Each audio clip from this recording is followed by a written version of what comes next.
We can't make him sad, but there's no time apparently for the meat stick. Welcome everyone to Wook Plus live. Wow, no, well, it can be live. Wook We Plus go live. show. Yeah, the Wook Plus post show, leg one finale, kind of the finale, right? Can we call it that? I don't know. Yeah, it is. Yeah, we got Trav here today. We got the world's greatest Chad, as always, still the world's greatest. There's been many challengers, and none have even come close. Taking the throne. And here I am. And so let's talk about again this finale of this leg one. How so much to talk about. And I mean, what a first set. I maybe my favorite first set of the whole tour. I mean, there was a lot in there. Anytime, I mean, I'm a sloth. Come on. I love that. Yes. And then the mics with a hydrogen, so beautiful. I mean, but we could start off with Landlady, the synth subtle. I mean, it was cruising. Like I was so loved it. I will say, I think when the Landlady hit, if you remember, we had a debate a little bit about instrumental songs for openers or words for songs, right? And Weekend Wook was very adamant that the key to really, in some ways, a good show, and what really is always a harbinger of the good things, is a instrumental. Oh, Paula's in the crowd. Love Paula so much. Is an instrumental opener, and he got it with Landlady. And I think he hit us up saying, "Hey, Phish listens to Wook Plus. We're getting more and more confirmation, right, that this is a thing." And then, I mean, we got to talk about this, right? The troll move of the tour, the Sense and Subtle Sounds intro. Yeah, I mean, absolutely, yeah. I mean, it was great. But I kind of saw it coming a mile away. Like it's like they get the bit. You know what I'm saying? Like they get the joke, and so it was well placed. Being the second song in the set, they were just like, "Oh, hey, by the way, we noticed that you guys missed Sense and Subtle, the intro." So again, more reason to think that they're out there listening to us a little bit. Somebody is, right? Yes. Right. Somebody is in their ear. But then in some ways you're going, what do they do, right? Because that's the funny part. So even if in some ways you're seeing it coming, then the question is, right, do they actually play Sense again and like give it another shot? Because it's not a little bit recorded, but they go into this moment dance, which was super fun, had all the switches. He's hitting all the buttons, the growlers, all this fun. But, again, the new sounds, he's feeling the Feel Yourself Trey was all out there. Dang, I didn't get my hashtag for that one out there because he was feeling himself again with the vocals. So much fun, right? Like, again, great first set, like you were saying, Trav. Yep. I mean, the final hurrah, I always say that's a perfect sort of tour closer, mini tour closer, kind of get it out. I love that. It's a great message song. It's so fun. And then Mike's Hydrogen Pog, come on, first set.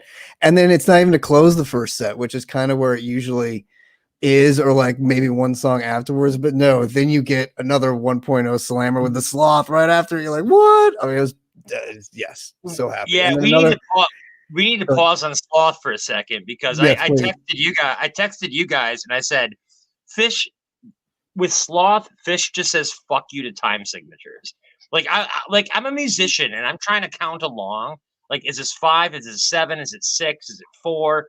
And I'm like, holy shit, they're all over the place with that song, and I just love it. I love it so much. Yeah, agree. Yeah. It has all the fun things about Phish, right? The weird technical aspect of Phish. It's got the fun lyrics. It's got a great groove. And it just reminds me of when I fell in love with them, and like it just has that sound that instantly takes me back to the 90s, and I'm like instantly like, yes, I remember exactly being in college and loving this shit. It's just we're in a dorm room smoking a bong. Exactly. Just yeah. Yes, but how about, well, it's also on theme for the Italian spaghetti incident we had, right? Right. So, I thought it was very, again, paying attention to the to what's going on around them. Full circle. Agreed. 100%. Then we got an awesome Roga. I never know one. Am I saying that? Is that how you guys say it? Roga? I always said Roger, but I think it's, I mean, after we looked at give it up for our crack researcher, Ghost Llama. Yeah. I asked him, I said, where did that name come from? And Fishnet has something up on it. You guys can look it up yourself, but it's a cross between Rogaine and reggae, maybe. Well, and then it was rock and reggae, but then it had some Rogaine, something with Rogaine in it too, and so yeah, the way it was pronounced, I've always just gone that way. Yeah, we have to go hard G on it. I think it's Rogaine. I've always said Rogaine, but I think we got to go hard G on it. I agree. Yeah. Okay. Yes, exactly. But it had a big Summer of Sustain moment, which shout out to the Twitter friend out there, Trade Talks, who getting well soon for sure out there. But yeah, Summer of Sustain, he coined that term. You just keep seeing it pop up, which was awesome. Get back on the train. They're back on the train happening there. Big Piper Dance time here. Always welcome. But isn't that's the third one, right, of the run? Like there were many songs. Look, I'll take it, but that's a lot. I'll leave it at that. I don't mind it, but that's a lot. That's 3. That's a lot. Not really like raise flags a lot, but I mean, it's something worth kind of just taking note of and filing away and being like, there's a lot of repeats happening. And it's something I think later on in jam band, if you can examine any jam bands like later parts of their career, it is something that does seem to happen a little bit, right? The Dead had a tendency to get a little more, I don't know. There was just more consistency with the set list, Rogaine been in back playbill. Oh, love that series, Sean. There you go. So Rogaine or Roger, right? But instead of Roger, yeah. It's definitely a lot of, and it's fun trying to type it as you would say it. Like try some of the spelling. Like I say it, J. I don't even. That again, this is where it's so funny. Like this band has been around, and we've been talking about this particular thing for like 20 years now. I mean, this song's, and it's still a thing. But then you get to this Yem, which I thought was cool. I don't know. We're watching on Couch Tour. But you could hear Trey just biggest day, step over and call it to fit, to Phish and Mike and go Yem. Very great call. Go ahead. My biggest thought on that was I remember back when I first got into Phish, and I was trading like blanks and postage and for tapes and stuff like that. Good old and you never got like a Mike's, a Tweezer, or a YEM in the same show. I mean, or rarely. I mean, and statisticians can look that stuff up. But to get a Mike's and a Yem in the same set, like that was a rarity. You nailed that. YM blog, who great, incredible asset to the community and just a great person, great just place to go to find any information. Great instinct there because I think it's only happened twice. Well, it happened once on 12/30/03 or 12/31/03, right? Yeah. And then it hasn't happened since 1990. All right. So those songs typically, because they're just so old school, they're just so standard. They're typically if they're happening in different sets. Right. Right. Yeah. And I know we talked about this earlier. Like we had going back and forth on the messages, and I even sent a picture about that, asking you guys what's that for? And then Chad was saying it was probably so he could talk to the band. And I think, that's where those little moments where I think they're, but like things get slipped out, right? Because that's where I think when we heard that little moment where Fishman said, there's some colors in the void for you or whatever, and then they hit right into that chalk dust, it was almost like and I don't know if he meant for that to come out or if that was supposed to be just in Trey's ear, or in his thunder. So I think that's something that needs to be new. And then this Yem is super class. I think we saw it all through Twitter. People blew up it had the traditional fire in this Yem, all the good solo parts, all the good funk to it. Trey dancing. Oh my God. I know that's a thing now, but he put a little extra mustard into this little groove he had going. I mean, it's no Andy Michaels, but I mean, it was, But training is to get Bob Weir's workout regimen just to stay. He's gonna start to keep dancing. I want him to lift medicine balls and exactly. The medicine ball. They're gonna work out together. They need to work out together. I mean, at this point, let Trey lift. Exactly, dude. We all need to, don't we? I mean, let's be honest. So before we get to the second set, I just wanted to remind everybody like this video, please, and subscribe if you're not already subscribed. Please. And don't like it. Just like it. Yeah. Just like it. Just like it. Maybe I like it. Just err on the side of you probably of liking. do. Why not? Yeah, happy, positive. Be positive. Don't hate. Keep the love and light going. Right. If you hit the thumbs down, it's devastating. It's devastating. It hurts. It hurts. We feel every one of those. We feel every thumbs up. We take it really personally. In all the good ways. But the thumbs down. Oh man. Not good.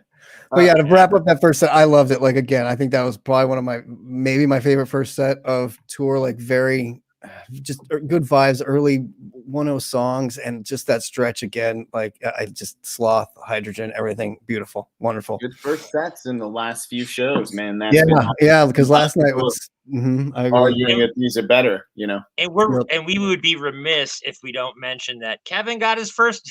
Not his first, but Kevin got his Hydrogen. Got his Hydrogen. He's been complaining about that. Yes, so good. And it's so good when it happens. Like, come on, it's so nice. It feels right. It's just and it's the way it should be. Honestly. Is this a good time before we get into second set to go to Phish fashion show time? You guys want to talk a little Phish fashion? Yeah, let's do it. Right. Yeah, that's sure. I mean, what are you guys? I don't know. Who do you want to start with, Trav? Who do you want to start with? Trav. Oh, me? No, go ahead. Yeah, go ahead, Chad. Go ahead. I want to start with. I apologize. I don't remember who posted this on Twitter, but somebody was talking about how Mike was cross-dressing between the 9th and 10th Doctors from Doctor Who with the pinstripe pants and the leather jacket. He said it looks like Mike was on his way to a convention and couldn't decide which doctor he wanted to be. Yes, very deep reference in that world and all. I love that. I think I apologize to whoever put that on Twitter, but that was a hilarious comment. And like, if you just share it with us. So because that guy always has either a jacket on, his scarf on. Like I think he's the one that's always cold. He's probably the guy that's always in the car that needs the heater on. Like turn up the heater, man. It was Zizix. According to Sirius John, it was Zizix. Oh, nice. That's a solid one. And I think it's interesting. Is it a fashion sacrifice he's making just to be hot as hell up there? I don't know. The question is, I don't think so. I think it's more out of necessity. Like he's actually cold and he's really warm. I have Andy Michaels hoodie. He kind of kept with a little bit of the black vibe. He had pinstripe pants, so it had the pinstripe to it. Mm-hmm. And then when he took the hoodie off, it was more like a greaser shirt, but like a navy, more like a greaser, kind of pulled up on the right. Yeah, you know what I mean? Like what do you call it? The musical with all the snapping and the West Side Story kind of shirt. Then he was out there. Like he needed the cigarettes rolled up in the sleeve. So let's move to Paige. Let's move to Paige here. Who what I think to me what I would call what he had here was dad combo number 2. Which is right. We talked about that he has about 3 to 5 shirts that are pretty much in rotation, and they're basically the same. And so, what do you guys think on Paige? I mean, Paige's style is so consistent. I think he kind of just, like I said the other night, I think he has like 3 or 4 of the same shirts in his closet, and he just kind of like pulls them out and he's ready to go. Combo number 2, I'm pretty sure. He's consistently. Combo 2. Yeah. It's like the drive-through. It's just like, I'll take number 3 today. And yeah. Good. If we're moving on to Trey, I was gonna say that Trey's stealing Paige's style a little bit. That ain't cool, man. He's wearing that short sleeve patterned collared shirt. That ain't cool, man. Go back to the cat hoodie, the $300 cat hoodie. I don't think he knows where he's going yet. That's like, again, the tie-dye shirt and Hershey, the sweatshirt the other night. Like he's changed it up because you're not getting just the blue hoodie and like the weird button non-collared shirts that he usually does. So he's, I give him, let him stretch his legs a little. He's trying to find his fashion sense. He's the one that really hasn't found it. Like he's kind of always been vanilla with those outfits. So let him stretch his legs a little. I just love it. Go ahead, Sam. No, go ahead, Chad. Sorry. Oh, I was gonna say, bring back the Pepe and Le Pew t-shirt. Yeah, or the PJs, the baggy pants that look like the hammer pants. Right. Literally. Right. But I will say it is always funny because no matter what we end up looking, it's funny how quickly people find how much these things are or find it on the internet, which that's number one. Number two, it is always funny, maybe funny or cool. I don't know what it is, but it's astronomical the amount of money like his outfit last night probably cost what, $1,500. His tennis shoes were like $825 tennis shoes or something. I was like, dude, that's like a year, that's 12 pairs of tennis shoes for this guy. I'm in the, the New Balance over here and but that's okay. Let him exactly feel yourself, Trey, do your thing, sing, go crazy singing, go crazy with the fashion. As long as he's comfortable and enjoying it, like as long as those shoes make him feel good. I said it looked like a casino shirt a little bit. I mean, I saw it did. I did. I saw another tweet today that said they pulled in $3.1 million at the gate just last night. So kitty hoodies for $280. They're right. This is not the problem.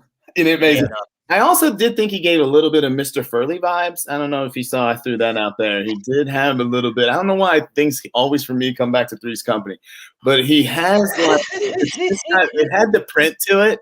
Like if he'd had an overcoat that was like a solid red that went over the top of that. It's full on, and like matching pants, like the pants that kind of like maybe the design down the side of the pants or something that were the same color, like pulled up a little too high. Full on, Mr. Furley. Like I could totally see that's a good call, fam.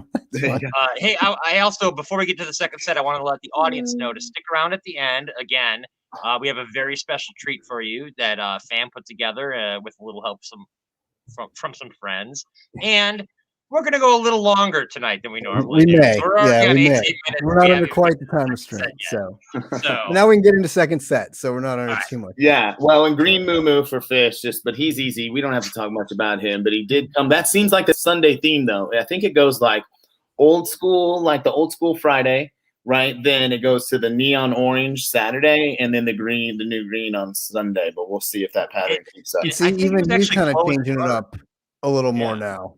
Like, we've got these different outfits. So I think even him, who's always been kind of consistent, he's kind of like Trey's, stretching his legs a little, trying little things out. Try different colored donuts. Hey, like we said the other night, you got to sell jerseys, right? So now green donuts will sell, the orange donuts will sell. Like it's just like when your team changes jerseys and everyone's like, "Oh my god, now I got to get green donuts." The marketing is just built in perfectly. See, they're smart. You're thinking they're being creative, but not they're being smart. They're just doing it to sell. Right. Speaking of selling, Wook Plus merchandise is fantastic. WookPlus.com/merch. How terrible of them brand. Send me if you want me to go to Dick's, you better hammer that merch button right now. Yes, because it's the only way I'm going to Dick's. Subscribing is free. But subscribing is free. Subscribing is free. Supporting might cost you a little bit, but Right. Carini. Well, let's go to the second set because wow, it is well worth talking about. And again, it stays with this pattern of like, let's give you the heavy jams early in the second set, right? And then let's get a little weird in the back end.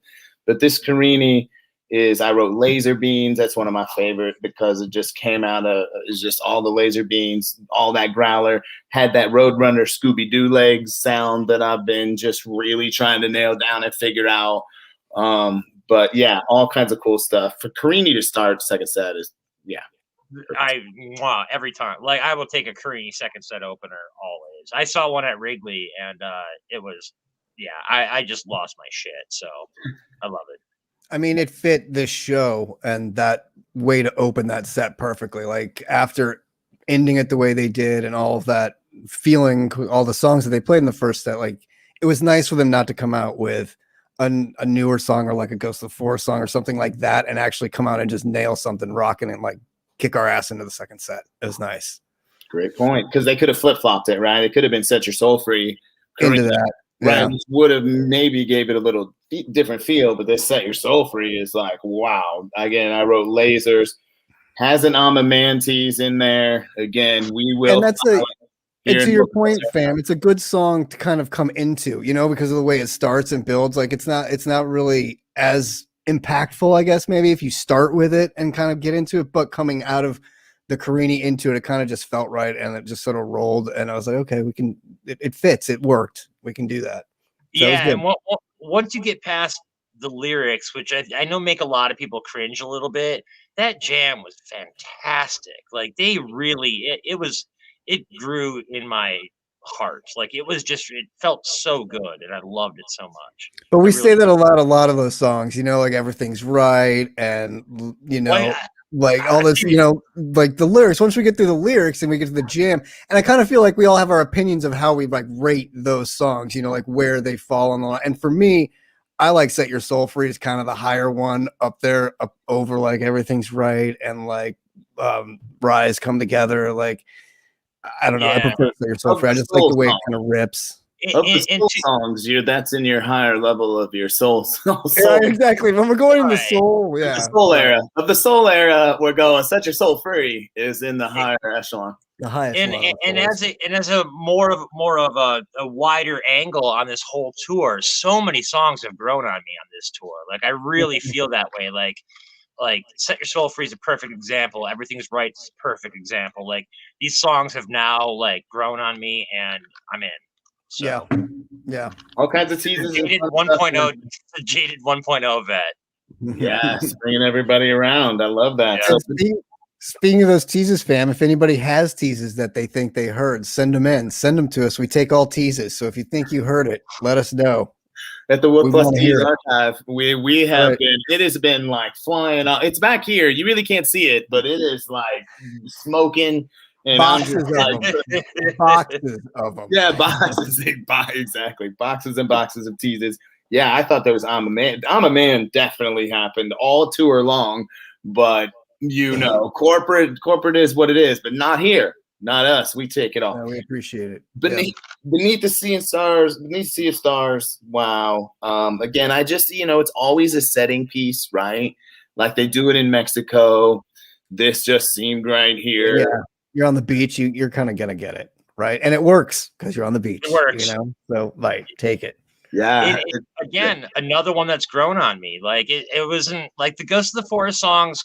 I've always been a little bit like, okay, I get it, but man, that was beautiful tonight. And it was, yeah. And I agree. I'm going to say, unless you guys want to stick on this for a little bit, the Beneath the Sea of Stars perfectly set up the slow piper that we were all wanting for so long. The tempo just fit, and it was like, we're getting a slow build piper.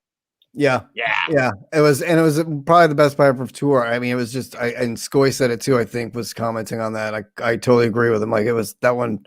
It felt good. It felt like.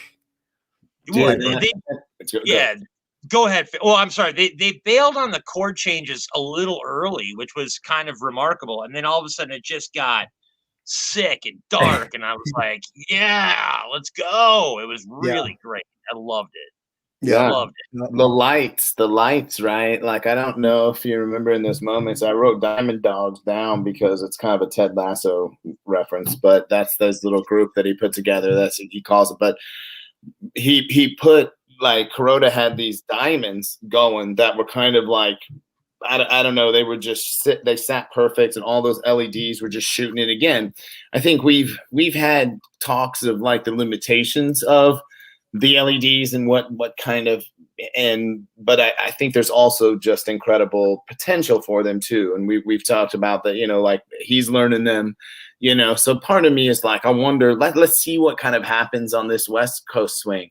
Right, with the lights, as well as obviously the music, of course, but I think that's what's so cool about getting a decent sized break here.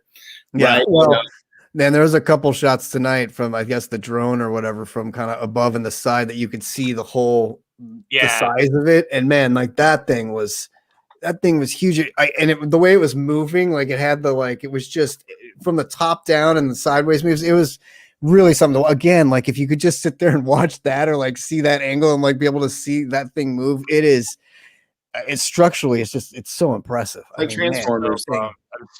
That's the one part about Deer Creek that I'm so bummed about, is that we didn't get the moving lights. Other than that, I have no complaints at all about Deer Creek, but right. yeah. No, I don't want to go back. it does. It's an interesting thing because we have that here in Kansas City too at Starlight, where they started to play for a couple of venues where it cannot take, even in like 2012. And they came back in 2015. It couldn't handle even those rigs, so it was a very stripped back. So the way now that they've kind of played different venues and size venues and kind of more unique venues or newer ones, Arkansas was a brand new one, different things like that. It's like you can only fit. Alpine has a little bit of that same problem, where they can't really fit the whole rig in there. Yeah. You know what I mean? Yeah. So then we get to Waves. Hold on a second. Travis, put up that last comment from Pat Perry. Here's your mics. Nice. Bravo. Bravo. Well, that's what you got to call it. Right? Oh, that's what it's called. Which is delicious. If you want to, delicious subs, by the way. Anybody? Sponsorship opportunity. Yeah, exactly. Please, we'll take them all. Waves. I mean, another one we all probably saw coming. I'm kind of famous. I'm always a proponent of Waves. But it didn't go. I think I saw you even on the timeline, and it kind of in my head was like, oh right, we're gonna go really deep with this Waves, and then it was a really short Waves. Felt like. And it didn't kill the set. Like that was the most important thing about it. Like it was like that. Always has a little potential to be a kind of a set killer, but it did not do that. It did not. No, yeah. I think there was everything was too rolling and too kind of flowing tonight for them to really get caught up on anything. I feel like I just feel like it was really well done. And then the simple was great. I mean, again, it's just a rotate in the rotation, and that's what I was gonna say. Isn't this what our third one, fourth or third one? Yeah. So I mean, there's a few triples in here that, okay. I'm curious if it did make it to 4 because I know for sure it's 3. And I like I said, anytime if I get 2 on a leg of a tour or whatever, that's not a good sign. It means they are playing some repeats because I don't tour enough to like where I should be getting back in the old days where I would be getting repeats. You know what I mean? So it is one of those things where, but it stretched out and it got kind of fun and vibey, and then About to Run, which I think is, it's one of those songs that I think is on a lot of people's, like, even if you don't like Ghost of the Forest, like About to Run, it's like, this is pretty good. That's my favorite song. I said this the last time they played it, speaking of repeats. About to Run is my favorite song on that record, and for sure. I am now chasing that song because I really do love it. It's a good one. It's a good one. But again, it's one of those. It's similar to me to now the new "I Never Needed You." I never can't get that song out. But that one, the Never song, needed you like this before. Yeah, there it is. But it's similar to that, where like you're just wanting, man, just take it to like 12, 14, like it fits in that 7 and 8 mode, which again, I'm never going to complain, but I'd love to see. It does have that opportunity to really go deep at some time and like turn that thing into something. And there's a good story with that song, like both lyrically and musically. Lyrics are great. And musically too, like he can really tell a story, and that's why you kind of want that jam to go there, because you want to hear that story really take you to someplace in that jam. So eventually I think we'll get one of those that's going to be awesome, but it's always good. It's a great song. It's great. I love it. And then first two, and I'll tell you, I think we just talked to, and I don't know if anyone can actually watch that for reasons we won't bring up, but we talked to Trey's guitar rig, and we were talking about that Jedi switch, and I really think there is conclusive evidence with this first two that's exactly what that switch is, that he has labeled that, because he takes a right-footed stomp on a switch. Now it's not close enough. They're overhead on the video, right? I've shared it on my Twitter.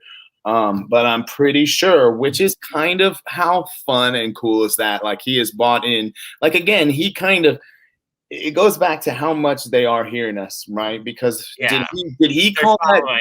Right. Did he call that the Jedi move and the Jedi thing when he first did it? No, we did. Right. Not us, but like the people. The people. The people right. call it that. And so when we did that right, he was like, why don't I just have this labeled as the Jedi switch and pull this over when I can do that? And I swear to you, it looks like he steps right over with that right foot and hits it and then starts doing that wave and deal. So I can't wait to talk to our guys sometime again. And maybe you all can hear it too someday if they allow it. Exactly. Brad.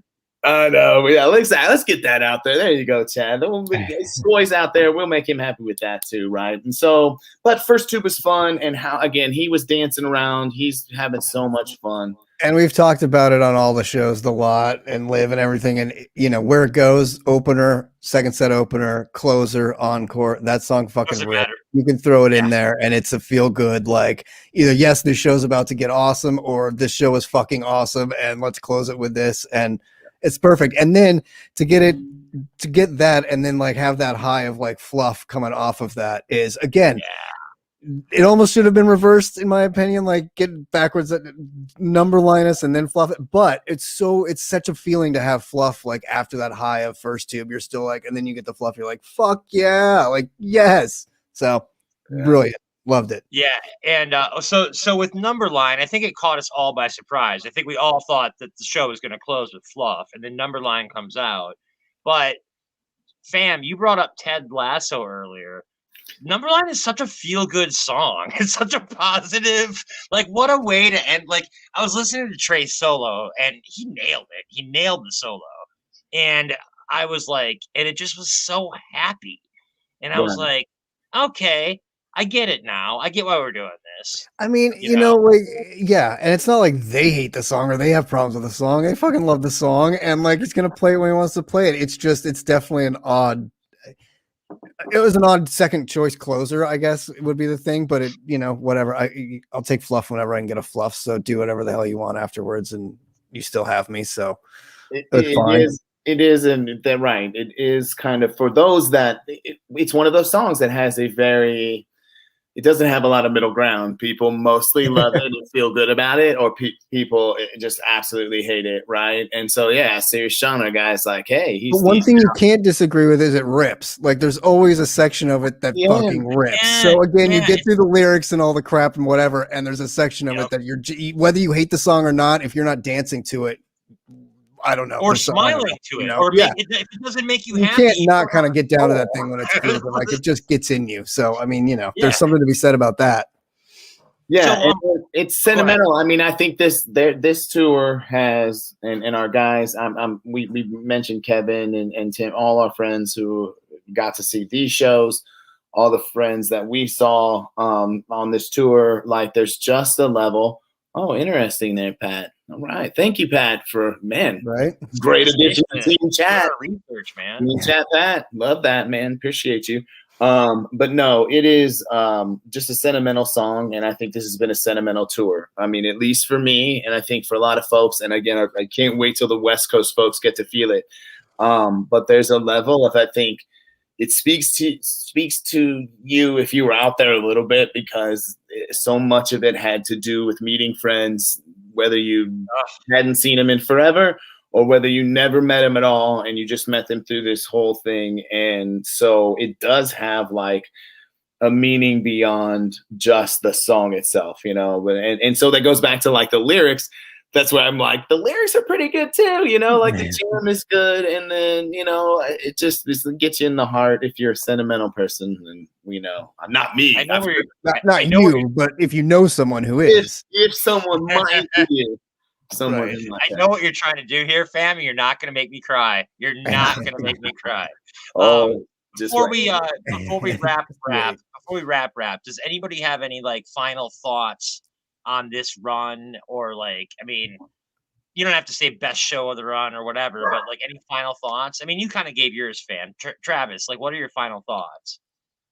It was nice to see them playing live music again. Like, it just felt good to see shows, and to see everyone out there having a good time, you know, being there, sharing in the groove. It just looks so good on the webcasts, and it's so exciting to see. And I can't wait to get to Dick's and do it now. And then hopefully we still get the October shows, and pretty much planning on doing that whole run. So I'm excited. It's good to see them. Like, they sound good.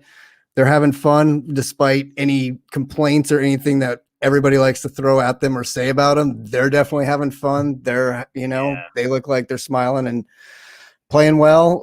You can complain, we can nitpick, but I mean, like we said before, they have over 300 songs or whatever to choose from. So, they're not always going to be perfect. They're not always going to be on, but we'll take the bad nights and the good nights, and they're fucking awesome. And it's great to see them playing. And I can't wait to see it live, and I can't wait to be out there with everybody. So, and this is a blast. Like, just doing this though on this side and doing the after shows and hanging with you guys has been fun, and seeing you guys at the shows, meeting people and seeing our fans and like saying hi and seeing the Woke Plus community out there, like supporting us is amazing. Like that blows me away. Thank you guys. And it's awesome. So, we'll be back for the Gorge shows, but until then, thank you. And we got lots planned between then. Hopefully we'll get some content out for y'all. We'll definitely have Dick's rocking. That's really gonna cap, our experience. All that like we've been planning that. Buy merch. That's right. Send me to Dick's. Exactly. Send the world's greatest Chad to Dick's. We'll be yeah, exactly. And if you are going to Dick's, hit us up. Like, make sure you get a hold of us, because we'll be there. We'll have a spot on the lot. We're going to do the lot live. Come by and say hi. We're giving away merch and swag and all kinds of crap. So hang with us. You'll be live with us. Hang out and talk to us, and be a part of the whole crew. So look for our big pirate flag. Yes, the Wook flag. Yeah. Chad, what was your takeaway, since you asked the question real quick? I'll echo just what both of you guys are saying. Like, for me personally, 2020, I kind of changed over to Phish Twitter. Like, I was in like comedy Twitter and theater Twitter and like a whole other world, but I sort of like shifted over. And now I made so many online friends, and to meet so many of them in real life, like the house that we shared, fam, in Deer Creek. Like, I'm meeting all you guys for the first time, including fam, who I talk to like almost every single day, but it's like we met for the first time and we got to hug. Like, Saturday morning, I woke up and I hugged fam. Like, I was like, Saturday morning, it was like we had already met, but I was just like, oh, hey, buddy. I was like, it was so like, and and everybody that was there, it was just amazing, and all the people we met at the shows. I don't want to start dropping names because I'm going to forget people, but it's like it was just amazing to like flesh and blood see these people that we have been so close to in a weird way. Consensually. We're all sharing in the group. We touched them consensually. Let's go plug groups. We saw them. We saw Ashley out there doing the good work. Freeze out there doing the good work. We consensually touched a lot of people, and it meant so much to all of us. Yeah, like it just the shakedown just felt like home. My buddy Chris just said it just feels like back to how it should be. Yeah. So this video, I don't know. Are we ready for it? Yeah, let's do it. We'll drop it. Should we wrap it? No, hold on. Okay. Just to preface it a little bit, this is my what I'll call like dad fam video. This is like, how dads, after a vacation, they put together all the the beautiful pictures they put up that no one really maybe want to see or maybe don't, and make a montage, and make a little video. So this is my little family dad video to all of you. We love you so much. And shout out to Scott Makita, right? Yes, and oh my God, thank you, Chad. Yes, oh my God, thank God. Scott, on the fly, I just said, hey, buddy, make me a song, and he put it together, sent it to me 5 minutes later, and it's gorgeous and it's perfect. And so we thank all of you. Like and subscribe one more time. We're gonna throw that out there. Buy some merch. We love you all. Merch. Sorry we went long tonight. Our producer, our main man boss isn't around, so we kind of got away with it. But I'm sure heads are going to roll. I'm going to be in trouble tomorrow, but it was worth it. So we love you guys. Thanks for everything. I hope you enjoy this. Love all of you. Tripping in this strange design. None is yours and far less mine. Hold the wheel, read the sign. Keep the tires off the lines.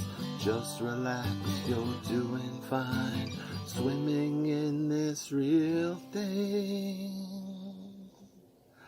I call life. Can I bring a few companions on this ride? I'm feeling my heart's not beating anymore. I'm feeling it's alright, this happened once before. I'm fine, I'm fine. 'Cause I'm